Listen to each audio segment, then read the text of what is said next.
오늘 본문 속의 달란트 비유는 기독교인들이 가장 잘 알고 있는 비유 중에 하나입니다. 내용을 간략하게 살펴보면 어떠한 사람이 먼 나라로 여행을 떠나면서 종들에게 돈을 맡깁니다. 그리고 그 돈이 상당한 액수였습니다.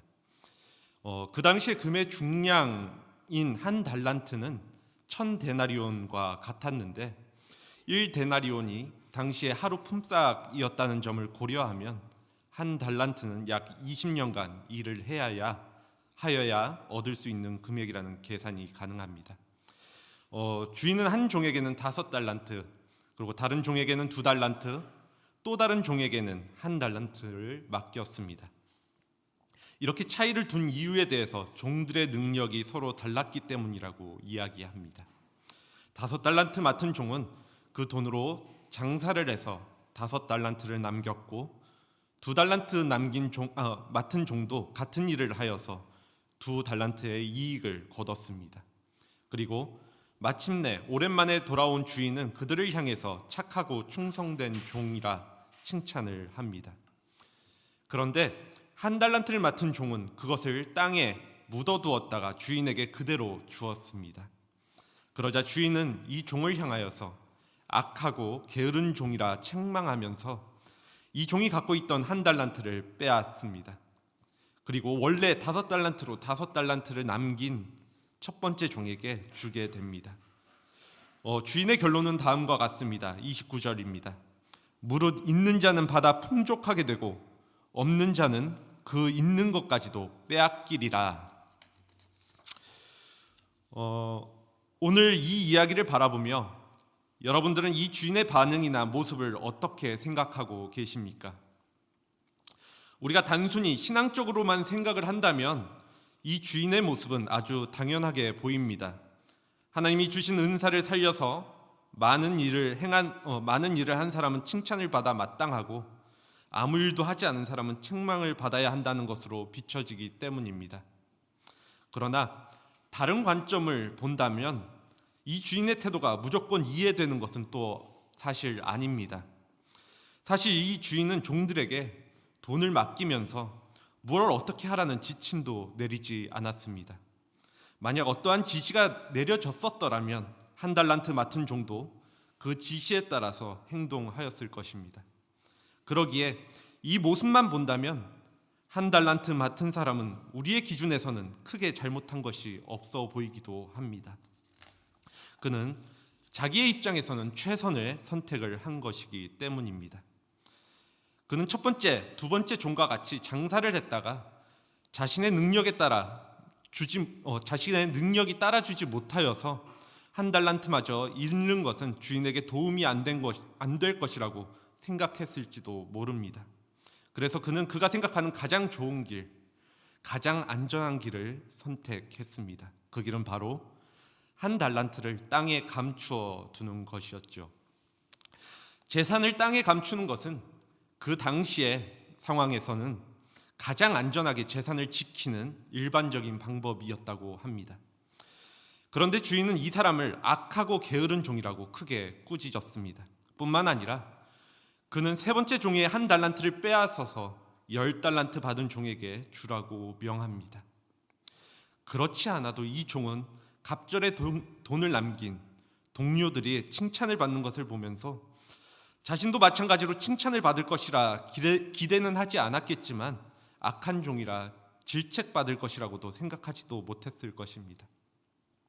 만약 오늘 본문이 주인의 선함을 강조하는 이야기였다면 이미 다른 두 종들이 돈을 충분히 남겨서 기분도 좋고 하니 세 번째 종을 그렇게 몰아붙이지도 않았을 것 같습니다.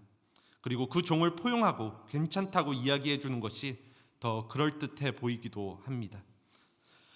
하지만 오늘 우리는 본문 속에서 비유를 이렇게 일반적인 이야기로 이해하면 곤란합니다. 우리는 성경을 볼 때 앞뒤의 상황들을 잘 연계해서 바라봐야 할 때가 있는데 오늘 비유의 앞뒤에는 우리가 잘 알고 있는 비유가 2가지 더 존재합니다. 그리고 오늘 본문을 포함한 3가지의 비유는 모두 마지막 날 예수 그리스도가 다시 오실 날을 기다림과 그날의 심판에 대한 비유들입니다. 잠시 그 비유들에 대해서 살펴보면 첫 번째 비유는 열처녀의 비유라고 해서 결혼잔치에 신랑을 기다리는 10명의 처녀들의 이야기입니다. 이 비유에서는 주님이 오실 날을 신랑이 오시는 것에 비유하고 있습니다. 두 번째 비유는 오늘 읽은 달란트 비유입니다. 이 비유에서는 주님이 오시는 날을 주인이 돌아오는 일에 비유하고 있고요. 세 번째 비유는 양과 염소의 비유입니다. 이 비유에서는 직접적으로 마지막 날의 심판에 관해 이야기하고 있다고 밝히고 있습니다. 세 가지 비유가 이렇게 연달아서 나란히 나오는 것은 이 세 가지 이야기가 서로 밀접한 관계에 또 연결되어 있다는 것을 의미합니다. 이 비유들이 같은 메시지를 가지고 있으면서 서로가 서로를 상호 보완적으로 설명하고 있다는 것입니다. 그래서 이 세 비유에는 공통점이 많이 있습니다. 무엇보다 마지막 날에 대해서 말하고 있으면서 단순히 마지막 날이 오고 그렇게 되면 어떻게 된다는 이야기가 아니라 마지막 날이 오기 전에 어떻게 우리가 준비하고 기다릴 것인가에 대해서 이야기하고 있다는 것입니다. 또한 이 세 비유에서는 공통적으로 두 부류의 사람들이 등장합니다. 열처녀의 비유에서는 기름을 준비한 사람과 기름을 준비하지 않는 사람이 나오고 달란트 비유에서는 주인이 준 달란트로 소득을 남긴 사람과 달란트를 땅에 묻어둔 사람이 나오고 양과 염소의 비유에서는 이웃을 돌본 사람과 그렇지 않은 사람이 등장합니다. 마지막 날에 이 두 부류의 사람들은 완전히 다른 자리에 서게 될 것입니다. 우리는 이 두 부류의 사람들이 무엇이 어떻게 다른지, 이 둘을 나누는 기준이 무엇인지에 대하여 분명히 알 필요가 있습니다. 그래야 우리도 마지막 날에 하나님께서 바라시는 천국 백성의 모습으로 준비되어질 수 있기 때문입니다. 이러한 관점에서 오늘 말씀을 보면 비유의 논점은 마지막 날에 하늘나라에 들어가기 합당한 이들과 합당치 않은 이들입니다. 물론 말씀 속에서 충분히 구분되었기에 그들의 존재감이 부각되지만 사실 오늘 세상의 기준에서 보면 이들은 특별히 어떠한 남들에게 피해를 주는 나쁜 잘못을 했다고 보기는 어렵습니다. 열처녀의 비유에서 어리석은 처녀들은 신랑이 너무 늦게 오는 바람에 기름을 준비했지만 그것이 충분하지 못했던 것이었고, 양과 염소의 비유에서는 염소에 속한 이들은 착한 일을 하지 않았을 뿐 그들이 특별히 나쁜 행동을 보인 것은 없었기 때문입니다. 오늘 본문인 달란트 비유에서도 한 달란트 받은 사람 역시 자기 딴에는 최선의 재산을 지키는 행위였습니다. 어리석은 5 처녀와 한 달란트 받은 사람, 또 염소에 속한 사람은 속으로는 자신들이 뭘 그렇게 잘못한 것이냐고 또 질문하고 또 억울하게 생각할 수 있습니다. 주인이 너무 야박하다고 생각할지도 모르겠습니다. 형평성에 어긋난다고 호소할 수도 있습니다. 하지만 그럼에도 불구하고 주인이 세 번째 종을 바라보며 악하고 게으르다 책망하는 이유는 분명합니다. 그것은 주인이 준 달란트를 가지고 아무것도 하지 않았다는 것입니다. 여러분은 생각하시기에 오늘 다른 두 종이 칭찬받은 것은 소득을 많이 남겼기 때문이라고 생각하십니까? 그렇지는 않을 것입니다. 그들이 칭찬받은 것은 어떠한 대단한 결과를 남겼기 때문이 아니라 자신에게 맡겨진 것을 가지고 무엇인가를 했기 때문입니다. 그들은 주인이 자기에게 준 돈의 이유가 무엇일까 고민했을 것이고, 주인의 생각을 바로 알고 주인이 돌아오기 전에 주인이 오기를 기다리면서 뭔가를 했다는 것입니다. 장사를 하다가 그 돈을 날렸어도, 혹은 장사를 하지 않고 다른 일을 했어도 주인은 칭찬하였을 것입니다. 아무튼 그들이 뭔가를 했으니까 말입니다. 그런데 세 번째 종은 아무것도 하지 않았습니다. 돈을 그냥 땅속에 파묻어 두기만 한 것입니다. 여기까지도 100번 또 1000번 이해해서 그래, 한 달란트 받은 종이 자신에게 필연적으로 그럴 만한 이유가 있었겠지라고 생각할 수 있습니다. 정말 무엇인가 하길 원했지만 몸이 따라주지 않았을 수도 있듯이 말입니다. 그런데 진짜 종의 문제는 여기서 그치지 않고 자신이 아무것도 하지 않았던 원인과 핑계를 주인에게 돌리는 데 있습니다. 24절, 25절입니다. 제가 봉독하겠습니다. 한 달란트 받았던 자는 와서 이르되 주인이여 당신은 굳은 사람이라 심지 않은 데서 거두고 해치지 않는 데서 모으는 줄을 내가 알았으므로 두려워하여 나가서 당신의 달란트를 땅에 감추어 두었나이다. 보소서 당신의 것을 가지셨나이다. 여기서 그가 왜 아무것도 하지 않았는지에 대한 이유가 등장하는데, 그 이유가 주인은 굳은 분이라 심지 않는 데서 거두시고 뿌리지 않는 데서 모으시는 사람인 줄 알았어서 그것이 두려워서 아무것도 하지 않고 묻어두었다는 것입니다. 이 점이 오늘 주인으로부터 악하고 게으르다 책망받은 결정적인 이유입니다. 한 달란트 받은 종은 주인을 오해하고 편견을 갖고 있었습니다. 그의 잘못은 주인을 자기 맘대로 판단하고 해석한 것입니다. 여기서 굳은 사람이라는 말은 인색하고 거칠고 가혹하며 사나운 사람, 엄격하고 까다로운 사람이라는 뜻입니다. 그가 판단한 주인은 인색하고 까다로운 사람이며 심지 않은 데서도 거두기를 원하고 뿌리지도 않았는데 모으기를 원하는 모렴치한 사람이었습니다. 그래서 종은 주인을 두려웠다고 말합니다. 그러기에 돈을 사용하고 주인이 돌아왔을 때 이것을 확인하고 결산하는 것에 대한 걱정과 두려움 때문에 책망받지 않으려면 돈을 잃지만 않으면 괜찮겠지라고 생각했던 것입니다. 이러한 사람에게는 진실이 중요하지 않습니다. 주인이 실제로 어떠한 사람인지 상관없다라는 것입니다. 자기가 생각하는 주인의 모습이 이 사람에게는 유일한 진실이고 해석이 됩니다. 주인이 아무리 너그럽고 공평해도 자기 맘대로 주인을 악하다고 또 가혹하며 잔인한 사람이야 라고 믿으면 그에게 그것만이 진실이 된다는 것입니다. 이것은 지금도 수많은 기독교인들이 범하는 오류이기도 합니다. 기독교와 다른 종교의 차이가 무엇일까 생각을 해보면, 다른 종교는 사람이 신이 어떠한 존재인지 탐구하고 찾아야 하지만 기독교는 하나님이 사람에게 자신을 드러내고 보여주시며 사람은 하나님께서 자신을 보여주실 때에만 그 하나님을 만나고 알게 되는 종교라는 특징을 갖고 있습니다. 하나님이 사람에게 자신을 알려주시는 것을 성경에서는 계시라고 하는데, 사람이 하나님을 알 수 있는 영역은 하나님이 자신을 알려주시기 때문이고, 그리고 사람이 하나님에 대해서 알 수 있는 범위는, 그 영역은 하나님이 알려주시는 만큼 뿐입니다. 이렇게 우리는 하나님이 알려주시는 만큼만 하나님에 대해서 알 수 있습니다. 그래서 저마다 하나님에 대해서 알 수 있는 하나님에 대해 생각하는 이미지가 조금씩 다를 때가 있습니다. 여기까지는 좋습니다. 그런데 문제는 많은 사람들이 성경에 계시된 하나님, 나와 인격적으로 만나서 자신을 알려주시는 하나님에는 관심이 없고 자기 멋대로 하나님은 이러한 분이야, 저런 분이야 라고 하나님을 판단하고 이미 이미지화하여서 그것을 하나님으로 믿는다는 것입니다. 뿐만 아니라 종은 자신의 모습을 합리화하여서 자신이 잘못 판단한 주인으로부터 가장 안전한 길을 모색하였습니다.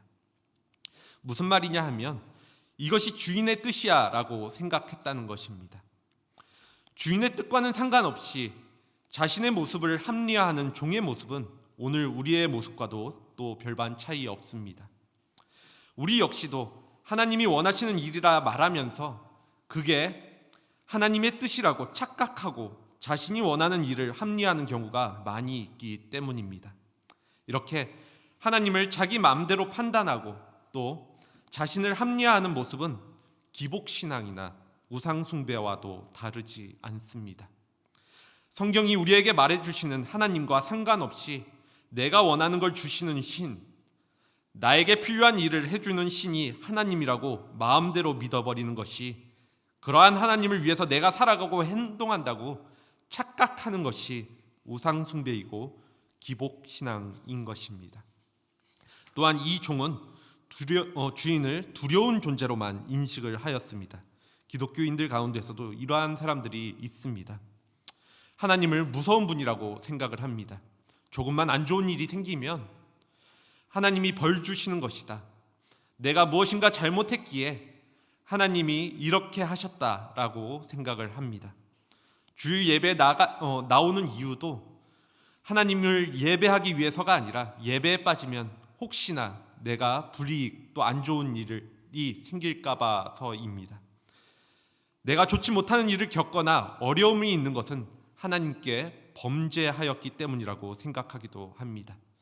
실상 성경이 우리에게 알려주시는 하나님은 믿는 자들에게 한없이 자비롭고 관대하신 분인데 멋대로 하나님을 굳은 분, 인색한 분으로 만들고 그러한 하나님을 믿고 있는 사람이 의외로 많이 있다는 사실입니다. 하지만 세 번째 종의 생각과 달리 그의 주인은 그러한 사람이 아니었습니다. 주인은 여행에서 돌아온 후 첫 번째와 두 번째 종에게서 그들이 벌어들인 돈을 회수하지 않고 오히려 더 많은 것을 맡기겠다고 말하며 내 주인의 즐거움에 참여하라고 말씀합니다. 이러한 점들을 보면 그는 성경에서 우리에게 말해주는 하나님처럼 상상할 수 없을 만큼 너그러운 사람입니다. 그런데도 한 달란트 받은 종은 주인을 오해했고 스스로 판단하는 악한 잘못을 범하였다는 사실입니다. 또한 그는 주인에 대해서 잘못 판단을 하고 주인을 두려워하여 자신이 화를 입지 않으려는 일에만 초점을 두었습니다. 이는 주인이 싫어하는 행위만 안 하면 족하겠다는 생각 때문이었는데, 그래서 그가 집중한 것은 무엇을 해야 하는가가 아니라 주인이 무엇을 싫어할까 하는 생각을 우선하게 된 것입니다. 이러한 모습은 율법주의를 연상하게 만듭니다. 대부분의 율법주의에 해당하는 것이 무엇을 하지 말아야 한다는 요건들을 말하는 경우가 많이 있습니다. 그런데 이러한 것들에 집중하게 된다면 막상 하나님의 뜻대로 사는 일에는 소홀해질 수밖에 없습니다. 우리도 그렇지만 직장 생활을 하다 보면 이러한 모습이 분명하게 나타나는 경우가 무섭거나 두려운 상사를 만났을 때입니다. 무서운 상사에게 흔히 말하는 욕먹지 않으려면 무엇인가 하기보다는 하지 않는 방향을 선택할 때가 많이 있기 때문입니다. 우리가 성경에 대하여 정확히 알고 또 율법에 대해서 깊게 생각해 본다면 하나님은 막연히 두렵고 무섭기만 한 분이 아니라는 사실을 깨닫게 될 것입니다. 나를 사랑하셔서 죄에 빠져 죽을 수밖에 없는 나를 위해 하나뿐인 독생자를 내어주신 분이 하나님이십니다.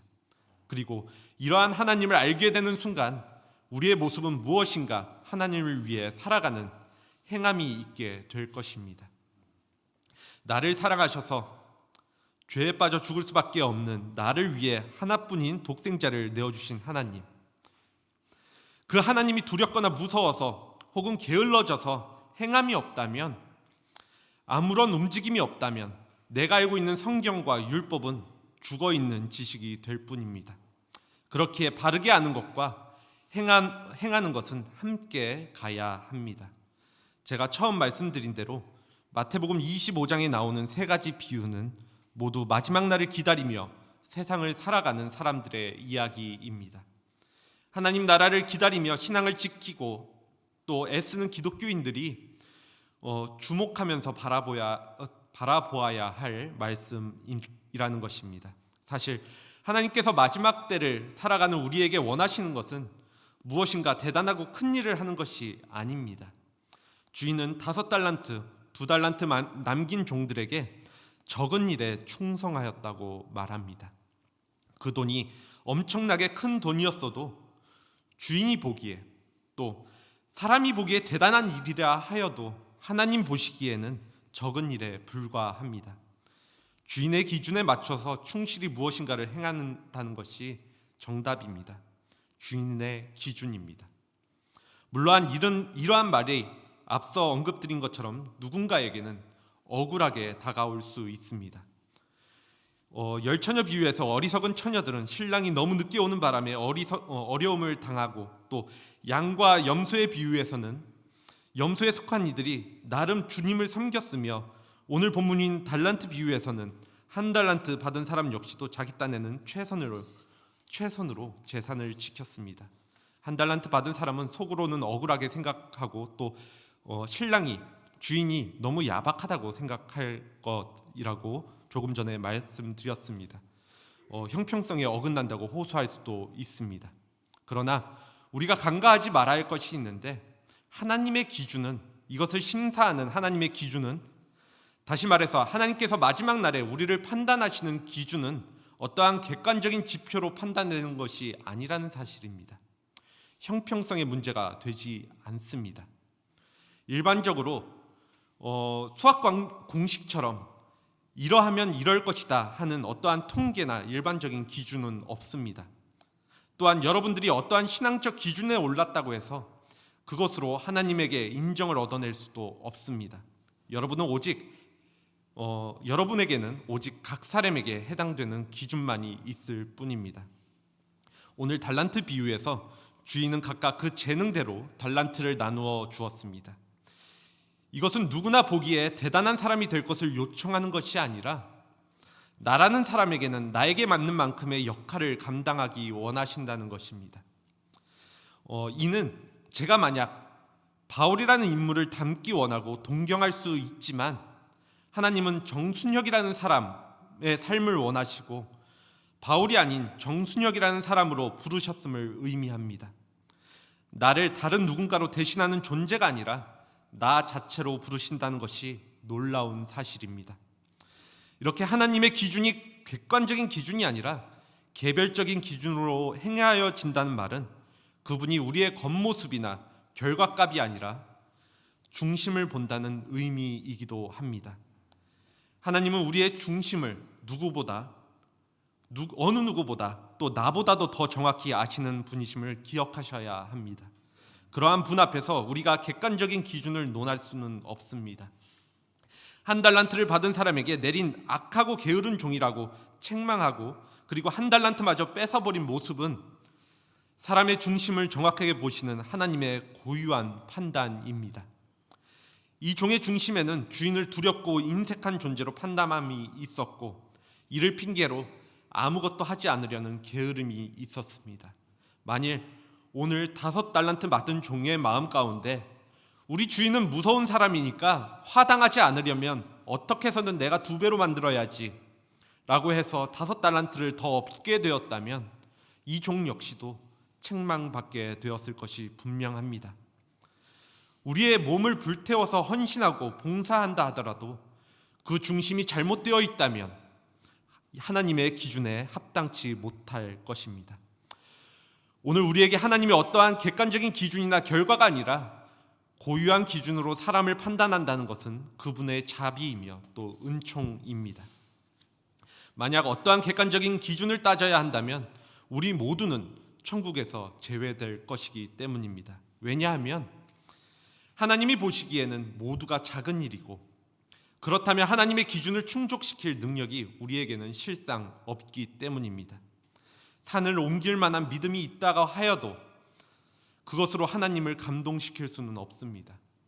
거꾸로 세상에서 죄인 취급을 받았지만 하나님의 자비에 의존해서 살아가던 세리 같은 사람들은 하나님께서 의롭다 인정을 받게 됩니다. 이러한 하나님의 판단을 가혹하다거나 혹은 폭력적이라고 생각할 수 있겠지만 그것이 하나님의 은혜이자 자비라고 감히 말씀드릴 수 있는 것은 그것이 아니면 우리는 죽을 수밖에 없는 존재이기 때문입니다. 하나님의 판단이 하나님의 기준으로 이루어지고 이를 우리는 알 수 없으며 따라서 우리가 거기에 맞출 수 있는 능력이 없다면 지금 우리가 무엇을 어떻게 해야 하는 것이냐라고 생각하실 수 있습니다. 그렇다면 주인이 언제 오실지도 모르는 종들과 같이 언제 올지 모르는 또 언제일지 모르는 마지막 때를 살아가는 우리에게 오늘 말씀이 주는 의미를 생각해 보시기 바랍니다. 오늘 여러분은 마지막 날에 대해서 기대함과 또 기쁨을 갖고 살아가고 계십니까? 그렇지 않다면 오늘 한 달란트를 받은 종처럼 하나님의 속성은 어떻다 말하면서 나의 삶을 합리화하기 급급한 삶은 아닌지, 곧 오시겠다는 주님의 말씀이 지금까지 이루어지지 않았음에 주님이 오지 않을지도 모른다는 불안과 또 안도감에 빠져 있지는 않은지, 혹은 주님이 다시 오시겠다고 하신 말씀을 잊고 사는 것은 아닌지 점검해 보시기 바랍니다. 우리는 매 순간을 마지막 날이라고 생각하고 중심을 굳건히 하며 하나님이 주신 삶에 충실함으로 준비되어 있는 모습으로 살아가야 합니다. 물론 그때가 언제인지 모르기에 지치고 힘들 때가 분명히 있을 것입니다. 전에 방송을 통하여서 UDT 특수부대원들을 선별하는 과정을 시청한 적이 있습니다.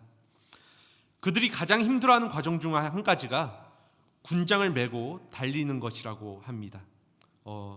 그것이 왜 힘드냐면 몇 킬로를 달려야 하는지, 몇 시간을 달려야 하는지 아무도 알려주지 않는다는 것에 있습니다. 교관이 미리 몇 시간을 혹은 얼마만큼을 달려야 한다고 말을 해주면 끝이 언제인지 알기에 그래도 젖먹던 힘이라도 내서 완료를 할 텐데, 그 종료 시기를 교관 말고는 아무도 알 수 없기에 또 아무도 모르기에 많은 사람들이 이 훈련 과정에서, 이 시험의 과정에서 포기하거나 힘들어 한다는 것입니다. 우리가 마지막 날을 바라봄도 이와 같은 듯 합니다. 하나님께서만 그때를 아시고 우리는 그것이 언제인지 모르고 달려가야 하기만 하기 때문입니다. 그렇기에 오늘 한 달란트 받은 종처럼 게을러질 때도, 또 흔들리고 주님을 제대로 바라보지 못하며 합리화할 때가 올 수 있습니다. 아니면 지금 그러한 상태인 분들도 계실 것입니다.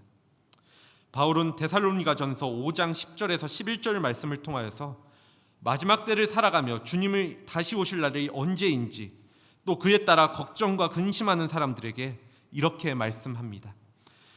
예수께서 우리를 위하여 죽으사 우리로 하여금 깨어 있든지 자든지 자기와 함께 살게 하려 하셨느니라.